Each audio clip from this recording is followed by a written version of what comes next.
बिस्मिल्लाहिर्रहमानिर्रहीम। तो स्टूडेंट्स, आज हम जो टॉपिक डिस्कस करने जा रहे हैं वो है action potential, mechanism of ions in action potential. तो सबसे पहले ये मैं बता दूं कि ये जो टॉपिक है ये बीएस क्लासेस के लिए है। BS semester 6 physiology and coordination topic. तो हम आज बात करने जा रहे हैं एक्शन पोटेंशियल के बारे में। एक्शन पोटेंशियल जो है इसके टू फेजेस हैं। एक को हम कहते हैं डीपोलराइजेशन स्टेज और दूसरे को हम कहते हैं रीपोलराइजेशन स्टेज, या आप कह लें दो स्टेजेस हैं।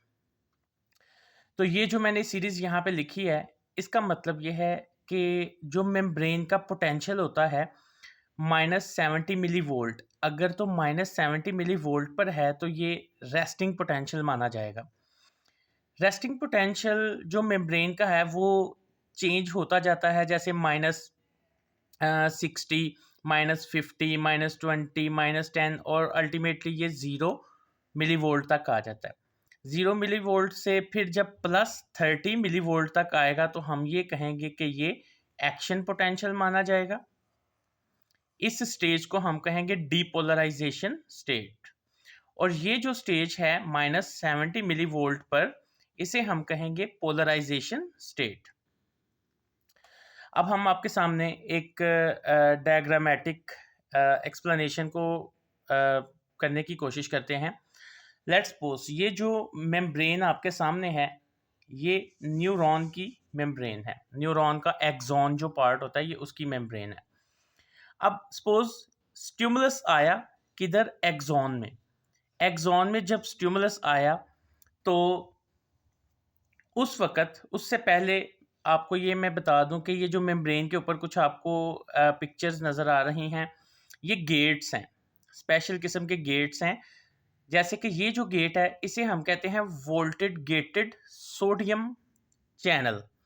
सोडियम चैनल के वोल्टेड गेट्स हैं ये, ठीक हो गया। अब ये जो सोडियम गेटेड वोल्टेज चैनल है इसके आगे मज़ीद दो गेट्स हैं, यानी यहाँ पे हम आपको बताते हैं voltage gated channel has two gates. कौन कौन से? Activation gate, inactivation gate. अब ये किधर है? एक्टिवेशन गेट, इनएक्टिवेशन गेट किधर है? देखिए भाई, ये जो आपके सामने गेट था ये सोडियम गेट है, ये वाला, ये वाला। इसके ऊपर ये जो ऐसे कर्व आया हुआ है ये हमारे पास आ जाता है एक्टिवेशन गेट। इसे हमने क्या कहना है? Activation gate. और ये जो नीचे की तरफ इसके साथ ऐसे लगा है इसे हमने कहना है जी ये इनएक्टिवेशन गेट है। क्लियर? अब जैसे ही एक्टिवेशन गेट को हम देखते हैं ये क्लोज रहेगा तो इसका मतलब है कि मेम्ब्रेन का पोटेंशियल -70 में है, रेस्टिंग में है। और जब ये क्लोज रहेगा तो डेफिनेटली इनएक्टिवेशन गेट जो है ये ओपन रहेगा। अब इसको थोड़ा सा यहाँ से पढ़ते हैं। Number 1 point, during resting phase inactivation gate open and activated gate close. ये हमें नज़र आ रहा है। एक्टिवेटेड गेट जो है ये क्लोज है और इनएक्टिवेशन गेट ओपन है। अब दूसरे गेट की तरफ आते हैं। नेक्स्ट पॉइंट को साथ पहले पढ़ते जाते हैं और फिर डायग्राम देखते जाते हैं। सेकंड पॉइंट, व्हेन स्टिमुलस कम, जब भी कोई स्टिमुलस आता है तो उससे क्या होगा? एक्टिवेशन गेट ओपन हो जाएंगे and sodium ion rushes inside the membrane, और सोडियम आयन अंदर आना शुरू हो जाएंगे। अब देखिएगा, बहुत इजी टॉपिक है, ज़रा फोकस से समझें। ये देखें, अब यहाँ से आपने देखा कि ये जो एक्टिवेटेड गेट था ये पहले इसके ऊपर था, अब ये ओपन हो चुका है। जैसे ही एक्टिवेटेड गेट ओपन हुआ है तो सोडियम आयन बाहर से अंदर आना शुरू हो गए, तेज़ी से अंदर आना शुरू हो गए। इनएक्टिवेटेड गेट तो पहले ही ओपन था। अब सोडियम आयन जैसे ही अंदर आना शुरू हो गए तो उससे क्या हुआ? इसका मतलब है अगर आप नॉर्मल रेस्टिंग फेज में देखते हैं तो आउटसाइड दी मेम्ब्रेन पॉजिटिव होती है और इनसाइड दी मेम्ब्रेन नेगेटिव होती है। अब जैसे ये सोडियम एक्टिवेटेड गेट ओपन हुए हैं तो सोडियम आयन अंदर आना शुरू हो गए। अंदर आते आते अंदर की साइड की पॉजिटिविटी बढ़ती गई, नेगेटिविटी कम होती गई। यानी पहले नेगेटिविटी इतनी कम हुई कि -0 मिली वोल्ट तक पहुंच गई। अब थर्ड पॉइंट पे हम जिक्र करते हैं next, sodium rushes inside the membrane. Third point, which change potential of membrane from -70 millivolt to +30 millivolt तक। ये उसका पोटेंशियल चेंज करके -70 से 30 तक ले जाएंगे, +30 तक। Now inactivated gate close but activated gate open. Inactivated gate close हो जाएंगे लेकिन एक्टिवेटेड गेट ओपन ही रहेंगे। But sodium ions not come inside। याद रखें, बड़ा इंपॉर्टेंट पॉइंट है, देखिएगा इसको डायग्राम से देखते हैं। अब ये देखें, यहाँ पे जैसे ही सोडियम गेटेड चैनल ओपन हुए, सोडियम आयन अंदर आना शुरू हो गए। इस कंडीशन में क्या हुआ, -70 मिली वोल्ट से पोटेंशियल किधर पहुंच गया, +30 तक। यानी -70 से -60 -50 -40 नीचे आता गया 0 तक पहुंचा और अल्टीमेटली +30 मिली वोल्ट तक पहुंच गया। अब इस कंडीशन में जब +30 मिली वोल्ट तक आया, एक्शन पोटेंशियल हमारे पास एक्शन पोटेंशियल जनरेट हो गया। जैसे ही एक्शन पोटेंशियल जनरेट हुआ, उसके इफेक्ट में ये देखिएगा यहाँ पे सोडियम के जो इनएक्टिवेटेड गेट था,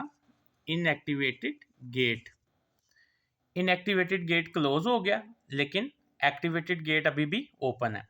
अब होगा क्या, सोडियम आयन बाहर से अंदर तो आएंगे लेकिन मेम्ब्रेन के अंदर नहीं जा पाएंगे। उसकी वजह यह है कि इनएक्टिवेटेड गेट तो क्लोज है। क्लियर। अब इस कंडीशन में, वो कंडीशन जहां पे इनएक्टिवेशन गेट क्लोज हो जाए लेकिन एक्टिवेटेड गेट ओपन रहे, इसे हम कहेंगे इनएक्टिवेशन स्टेज। इसे हम इनएक्टिवेशन स्टेट या इनएक्टिवेशन स्टेज कहेंगे। अब जैसे ही इनएक्टिवेशन स्टेज हमारे पास आ गई तो नंबर 4 पॉइंट में इसका क्या इफेक्ट होगा, voltage gated potassium channel open हो जाएंगे। Voltage gated potassium channel open हो जाएंगे। देखिए भाई, ये आपके सामने ये जी वोल्टेज गेटेड पोटाशियम चैनल ये ओपन हो गया।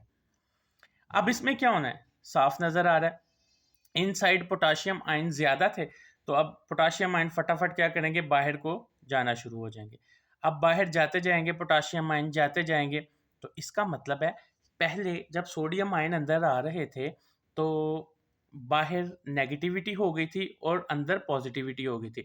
अब अंदर से पॉजिटिव आयन बाहर जाते जा रहे हैं, उधर से सोडियम का गेट भी बंद हो गए हैं, सोडियम आयन भी बाहर है, पोटाशियम आयन भी बाहर जा रहा है। तो इसका मतलब है अब अगेन मेम्ब्रेन की पॉजिटिविटी आउटसाइड ज्यादा होनी शुरू हो जाएगी। तो इसको पढ़ते हैं पॉइंट्स में। Voltage gated potassium channel opens, जिसके रिजल्ट में क्या होगा, पोटाशियम आयंस मूव्स आउटसाइड। जब ये पोटाशियम आयंस आउटसाइड जाएंगे तो पोटेंशियल देखें -70 मिली वोल्ट तक पहुंच जाएगा। जाहिर सी बात है, बाहर पॉजिटिविटी होती जाएगी तो ये -70 मिली वोल्ट तक पहुंच जाएगा। जब ये -70 मिली वोल्ट तक पहुंच जाएगा तो इस कंडीशन को हम कहेंगे रीपोलराइजेशन स्टेट। इसे हमने क्या कहना है, रीपोलराइजेशन स्टेट। रीपोलराइजेशन स्टेट जब पहुंच जाएगी तो देखिएगा पोटाशियम चैनल जो है, गेटेड चैनल, वो क्लोज नहीं होंगे।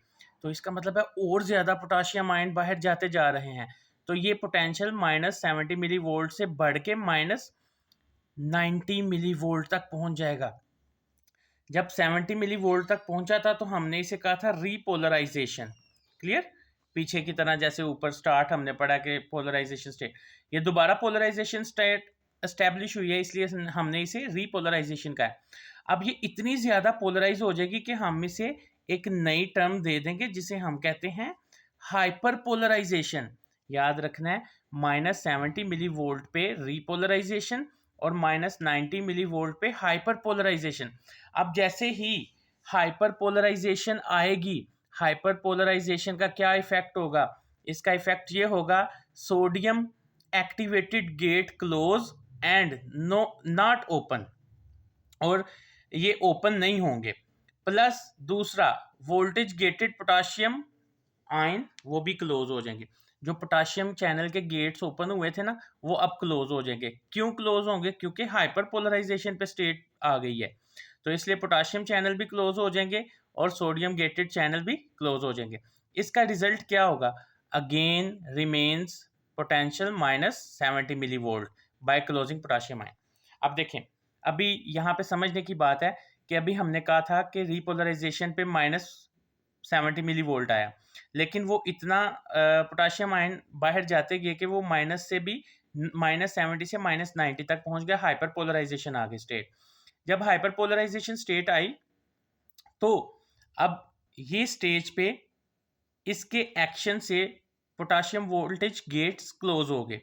जैसे ये क्लोज हुए तो इसको एक सिग्नल मिल गया कि भाई अब दोबारा -90 मिली वोल्ट से खुद ब खुद -90 मिली वोल्ट से खुद ब खुद मेम्ब्रेन का पोटेंशियल अब किधर आ जाएगा? अगेन -70 मिली वोल्ट पे, और ये रेस्टिंग मेम्ब्रेन होगा। तो ये था आयन का मैकेनिज्म, एक्शन पोटेंशियल का मैकेनिज्म। इसके बाद नेक्स्ट हमारे पास, हम इसको थोड़ा सा देखते हैं, एक नई टर्म है थ्रेशहोल्ड। थ्रेशहोल्ड स्टिमुलस क्या होता है? इसे हम कहते हैं जी, डिफाइन करते हैं, strong stimulus which change membrane potential -70 millivolt to -55 millivolt. ऐसा स्टिमुलस, ऐसा स्ट्रॉन्गर स्टिमुलस जो मेम्ब्रेन का -70 मिली वोल्ट जो कि रेस्ट पोटेंशियल है, उसको एक से दम -55 मिली वोल्ट तक ले जाए, तो उसे हम कहेंगे थ्रेशहोल्ड स्टिमुलस। जब इस स्टेज पे पोटेंशियल मेम्ब्रेन का आ जाएगा तो हम कहेंगे कि एक्शन पोटेंशियल जनरेट हो गया।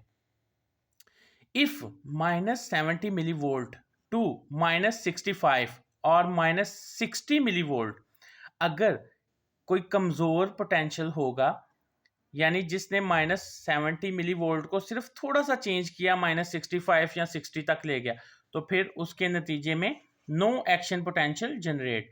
नो एक्शन पोटेंशियल क्यों नहीं एक्शन पोटेंशियल जनरेट हुआ? क्योंकि वो वीक स्टिमुलस था। तो हमें समझ आ जानी चाहिए, थ्रेशहोल्ड वो स्टिमुलस होता है जो स्ट्रॉन्गर स्टिमुलस होता है, जो एक से दम -70 मिली वोल्ट को 55 तक ले जाता है, और वीक वो होता है जो -70 मिली वोल्ट को -65 तक ही लेके जाए। इसके लिए एक प्रिंसिपल है जिसे हम कहते हैं ऑल और नॉन प्रिंसिपल। इसका क्या मतलब होता है? इसका मतलब ये होता है, एक्शन पोटेंशियल जनरेट कंप्लीटली, या तो एक्शन पोटेंशियल मुकम्मल जनरेट हो या ना हो। मसलन अगर तो स्ट्रॉन्ग स्टिमुलस है तो कंप्लीटली एक्शन पोटेंशियल जनरेट होगा, यानी स्ट्रॉन्ग स्टिमुलस है, एक्शन पोटेंशियल -55 तक पहुंच गया, तो इसका मतलब है कंप्लीट एक्शन पोटेंशियल जनरेट हो गया। लेकिन अगर स्टिमुलस वीक है तो फिर -65 तक मिली वोल्ट तक वो करेगा पोटेंशियल, तो इसका मतलब है एक्शन पोटेंशियल जनरेट नहीं हुआ। तो हमें पता चला ऑल और नॉन प्रिंसिपल का मतलब एक्शन पोटेंशियल या तो मुकम्मल तौर पे जनरेट हो या ना हो। ओके, अब थोड़ा सा हम इसको ग्राफिकली रिप्रेजेंट करते हैं। हमारे पास जैसे कि देख रहे हैं, ये एक ग्राफ प्लॉट किया हमने, ये जीरो से ये एक लाइन गई, यहाँ पे -70 और ये -55 और ऊपर +30। अब देखिएगा, ये जो -70 है ये रेस्टिंग कंडीशन है। एक वीक स्टिमुलस आया, ये देखिएगा, ये जो थोड़ा सा वीक स्टिमुलस है ये ऊपर की तरफ ऐसे बना, इसका मतलब है नो एक्शन पोटेंशियल। क्यों? क्योंकि ये -70 मिली वोल्ट तक, इसके बाद आता है -65, यहाँ तक बना, तो ये थ्रेशहोल्ड नहीं था, इसलिए यहाँ पे नो एक्शन पोटेंशियल जनरेट हुआ। फिर दूसरा कोई स्टिमुलस आया, वो यहाँ तक ऐसे मूव हुआ, यानी उसने -70 मिली वोल्ट को इधर -50 तक 55 तक ले गया, तो इसका मतलब है ये कौन सा स्टिमुलस हुआ? थ्रेशहोल्ड। ये थ्रेशहोल्ड स्टिमुलस था। फिर आगे ये बढ़ता गया और यहाँ पे 30 तक जब आ गया तो हमारे पास ये डीपोलराइजेशन स्टेट स्टार्ट हो गई, तो इसका मतलब है ये हमारे पास थ्रेश होल्ड स्टिमुलस था। नेक्स्ट दूसरा ग्राफ इस तरह से है, ये ग्राफ बिटवीन है मेम्ब्रेन पोटेंशियल इन मिलीवोल्ट, मिलीवोल्ट्स ये लिखे हुए हैं +30, यहाँ पे फिर 0, -55, -70। अब ये देखिएगा ये -55 जो है -70 सॉरी, ये क्या है जी, रेस्टिंग पोटेंशियल है। ये क्या है, रेस्टिंग पोटेंशियल। अब जैसे ही ये थोड़ा सा यहाँ से ऊपर की तरफ ग्राफ हुआ थोड़ा बेंड, इसका मतलब है यहाँ पे ये थ्रेश होल्ड है। थ्रेश होल्ड किधर तक है, -55। थ्रेश होल्ड तक जब ये आया तो आगे फिर एक्शन पोटेंशियल जनरेट हुआ, तो इस स्टेज को हमने कहना है डीपोलराइजेशन स्टेट। इसे हमने क्या कहना है, डीपोलराइजेशन स्टेट। डीपोलराइजेशन स्टेट पे क्या होगा, sodium channel, sodium gated channel open हो जाएंगे, सोडियम गेटेड चैनल ओपन हो जाएंगे। अब जैसे ही सोडियम गेटेड चैनल ओपन होंगे तो उसका एक्टिवेटेड गेट, जब इनएक्टिवेटेड गेट क्लोज होगा यानी इनएक्टिवेशन स्टेज आ जाएगी, तो फौरी तौर पे क्या होगा, पोटेंशियल नीचे की तरफ जाना शुरू हो जाएगा, माइनस में फिर से जाना शुरू हो जाएगा। तो इस दौरान आपने पीछे पढ़ा है पॉइंट्स में कि पोटाशियम गेटेड चैनल ओपन हो जाएंगे। पोटाशियम गेटेड चैनल जब ओपन होंगे तो इस कंडीशन को हम कहेंगे रीपोलराइजेशन। ये हमारे पास अब रीपोलराइजेशन स्टेट आएगी क्योंकि ये नीचे की तरफ जा रहा है, पोटेंशियल गिर रहा है, रीपोलराइजेशन। और देखें यहाँ पर जब रीपोलराइजेशन आ गई इसका मतलब है -70 मिली वोल्ट हो गया पोटेंशियल। तो फिर मजीद पोटाशियम चैनल ओपन है, तो वहां से पोटाशियम आयन आउटसाइड जाते जा रहे हैं। इसका मतलब है यहाँ तक जो कंडीशन आई एक्सेस हो गई, ये -90 मिली वोल्ट तक पहुंच गई, -90 मिली वोल्ट तक। तो इस कंडीशन को हमने क्या बोला था, हाइपर पोलराइजेशन। अब ये मेम्ब्रेन का पोटेंशियल हाइपर पोलराइजेशन पे चला गया। हाइपर पोलराइजेशन पे जब ये पोटेंशियल गया तो उसके रिजल्ट में हमने क्या पढ़ा था कि पोटाशियम गेटेड चैनल क्लोज हो जाएंगे, पोटाशियम गेटेड चैनल क्लोज हो जाएंगे। और फिर इसके बाद हमारे पास दोबारा खुद ब खुद कौन सी स्टेज आ जाएगी, -70 मिली वोल्ट वाली, जिसे हमने रीपोलराइजेशन स्टेज बोला था। That's clear, okay. अब हम एक न्यू टर्म को पढ़ने जा रहे हैं जिसे कहा जाता है refractory period. What is this refractory period? Define करते हैं the time after action potential, action potential के बाद जो टाइम आता है, during which another action potential are not generated under normal stimulus. वो टाइम पीरियड जो एक एक्शन पोटेंशियल के बाद आता है और उस टाइम पीरियड में दूसरा एक्शन पोटेंशियल जनरेट नहीं हो सकता, उस टाइम पीरियड को हम रिफ्रैक्टरी पीरियड कहते हैं। रिफ्रैक्टरी पीरियड की दो टाइप्स हैं। नंबर 1 एब्सोल्यूट रिफ्रैक्टरी पीरियड और नंबर 2 रिलेटिव रिफ्रैक्टरी पीरियड। इन दोनों में फर्क बहुत आसान है। नंबर 1 एब्सोल्यूट रिफ्रैक्टरी पीरियड क्या होता है? इसको ऐसे डिफाइन करते हैं, after giving strong stimuli action potential not generated. ये ऐसा पीरियड होता है जिसमें हम स्ट्रॉन्ग स्टिमुलस भी दे दें तो भी एक्शन पोटेंशियल जनरेट नहीं होता। उसकी रीज़न क्या है? उसकी रीज़न ये है, देखें ये सोडियम गेटेड चैनल है, इसमें इनएक्टिवेटेड गेट चैनल क्लोज है लेकिन एक्टिवेटेड गेट चैनल ओपन है, आपको नज़र आ रहा है। तो यही रीज़न है इनएक्टिवेटेड चैनल क्लोज होते हैं। अब सोडियम आयन मज़ीद अंदर नहीं आ सकते। जब सोडियम आयन मज़ीद अंदर नहीं आएंगे तो कोई भी एक्शन पोटेंशियल जनरेट नहीं होगा। क्लियर? दूसरी तरफ रिलेटिव रिफ्रैक्टरी पीरियड, ये क्या होता है? ऐसा period in which bye strong stimuli action potential is generated. ऐसा पीरियड जिसमें स्ट्रॉन्ग स्टिमुलस देने से एक्शन पोटेंशियल जनरेट हो जाए उसे हम रिलेटिव रिफ्रैक्टरी पीरियड कहते हैं। मसलन यहाँ पे एग्जांपल है उसकी रीज़न, ये देखें ये सोडियम गेटेड चैनल है, इसमें एक्टिवेटेड गेट वोल्टेज गेट भी ओपन है और इनएक्टिवेटेड गेट ऑब्वियसली ओपन ही रहेगा। सोडियम चैनल सोडियम आयन जब अंदर की तरफ आएंगे तो दे चेंज रेस्टिंग कंडीशन और एक्शन पोटेंशियल जनरेट हो जाएगा। इस कंडीशन में रिलेटिव रिफ्रैक्टरी पीरियड होता है और इस कंडीशन में एब्सोल्यूट रिफ्रैक्टरी पीरियड होता है। तो ये हमारे पास टर्म थी। आगे नेक्स्ट हम बात करते हैं जो इसका हमारा लास्ट टॉपिक है, continuous and saltatory conduction. Continuous conduction होती है नर्व इम्पल्स की, और सॉलिटेटरी इम्पल्स की कंडक्शन कैसी होती है। दो तरह की नर्व्स हैं। एक नर्व्स है जो कॉन्टिन्यूसली न्यूरॉन से कंडक्ट करती जाती है, और एक ऐसी नर्व है जो कॉन्टिन्यूसली कंडक्ट नहीं कर सकती, वो कहलाती है सॉलिटेटरी इम्पल्स। अब हमने इनमें फ़र्क देखना है। तो सबसे पहले देखें continuous. Continuous conduction in those neuron in which myelin sheath absent. इसका मतलब है कि conduction of nerve impulse depend करती है कि कौन सी टाइप की है। ये डिपेंड करती है माइलिन शीथ के ऊपर। दो तरह के न्यूरॉन होते हैं, एक माइलिनेटेड होते हैं और एक नॉन माइलिनेटेड न्यूरॉन होते हैं। तो कॉन्टिन्यूस कंडक्शन वो होती है ऐसे न्यूरॉन्स में होती है जिनमें माइलिन शीथ एब्सेंट हो। मसलन ये हमारे पास एक एक्सॉन एंड बल्ब है, ये न्यूरॉन है। ये देखिएगा, ये एक्सॉन के ऊपर ये सोडियम गेट है, ये कॉन्टिन्यूसली सोडियम गेट बने हुए हैं। ठीक है, ये सारे सोडियम गेट हैं इसकी मेम्ब्रेन के ऊपर। क्योंकि इनके दरमियान कोई माइलिन शीथ नहीं, इसलिए ये कॉन्टिन्यूसली गेट बने हुए हैं। This neuron open sodium channel one by one for continuous conduction. अब एक कंडक्शन करने के लिए एक सोडियम गेट ओपन होगा, जब ये कंडक्शन हो जाएगी फिर दूसरा ओपन होगा, फिर तीसरा, फिर चौथा, सो ऑन। इसीलिए हम इसे कॉन्टिन्यूस कंडक्शन कहते हैं। इस कंडक्शन की स्पीड कम होती है, इसमें नर्व इम्पल्स की स्पीड कम होती है। मसलन हम कह सकते हैं 20 मीटर पर सेकेंड।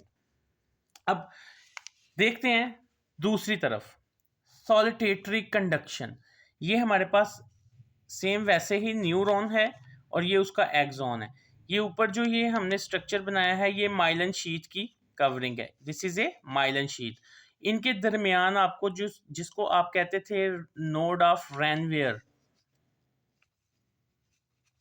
Node of Ranvier. अब ये जो नोड्स हैं एक्चुअली यहाँ पे gated channel, sodium gated channel present होते हैं। यहाँ पे भी हैं, यहाँ पे भी हैं, यहाँ पे भी हैं। क्लियर। अब इम्पल्स माइलिन शीथ से नहीं गुजर सकती क्योंकि माइलिन शीथ इंसुलेटर है, ये एक फैटी लेयर होती है जिसे शिवान सेल प्रोड्यूस करते हैं। तो इम्पल्स ने जंप करना है यहाँ से इस गेट पे, इधर से जंप करना है इस गेट पे। क्लियर।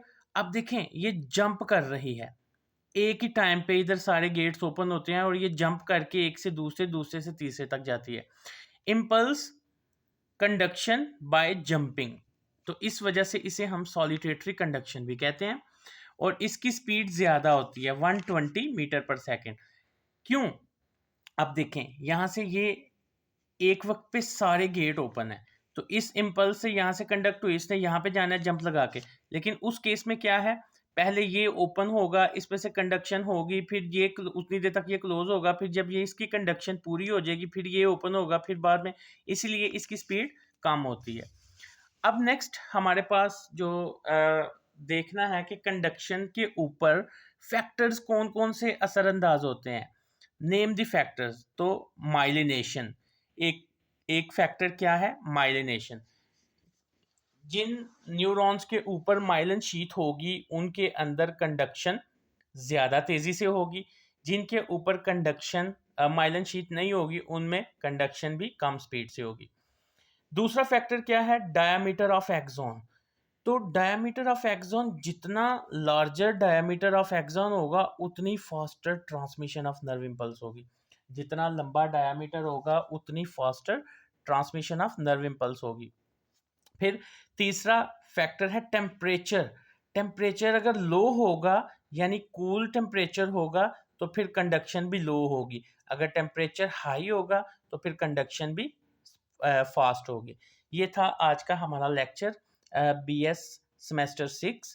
तो इंशाल्लाह नेक्स्ट लेक्चर में हम दोबारा मुलाकात करेंगे।